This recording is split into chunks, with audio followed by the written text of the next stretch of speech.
अस्सलाम वालेकुम वरहमतुल्लाहि वबरकातुहू। प्यारे दोस्तों, कैसे हैं आप? हम उम्मीद करते हैं कि अल्लाह ताला के फजल करम से आप तमाम दोस्त खैरियत होंगे।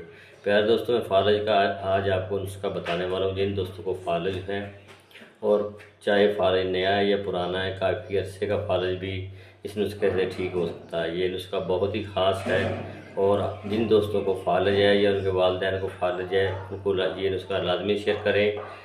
नुस्खा कीमती भी नहीं है। आपने पंसार स्टोर पे जाना है, आपने ज़ीरा सफ़ेद लेना है 50 ग्राम, ज़ीरा सफ़ेद सुंड आपने लेना है 50 ग्राम, और आपने सरिंजा शरीफ 50 ग्राम लेनी है।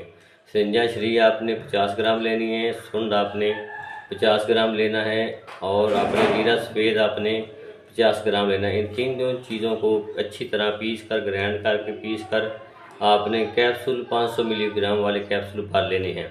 एक कैप्सूल सुबह और एक कैप्सूल शाम मरीज़ को खिलाना है। इंशाल्लाह ताला कुछ ही अरसे तक मरीज़ चलने फिरने के काबिल हो जाएगा और फालज ठीक हो जाएगा। ये फालज का बेहद मुफीद नुस्खा है, आप इसको आजमाएं। इंशाल्लाह ताला फालज से निजात पा जाएंगे। जिन दोस्तों को फालज है या जिनको पता है, जिन जिन दोस्तों को फालज है, उन तक ये नुस्खा लाजमी पहुँचाएँ।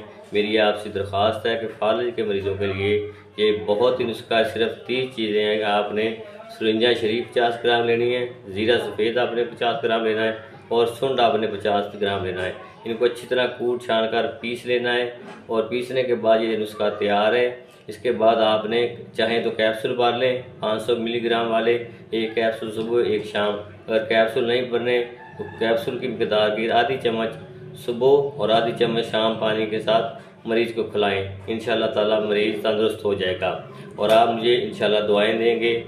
अब मैं आपसे इजाज़त चाहूँगा। अल्लाह ताला आपका हामी व नासर हो।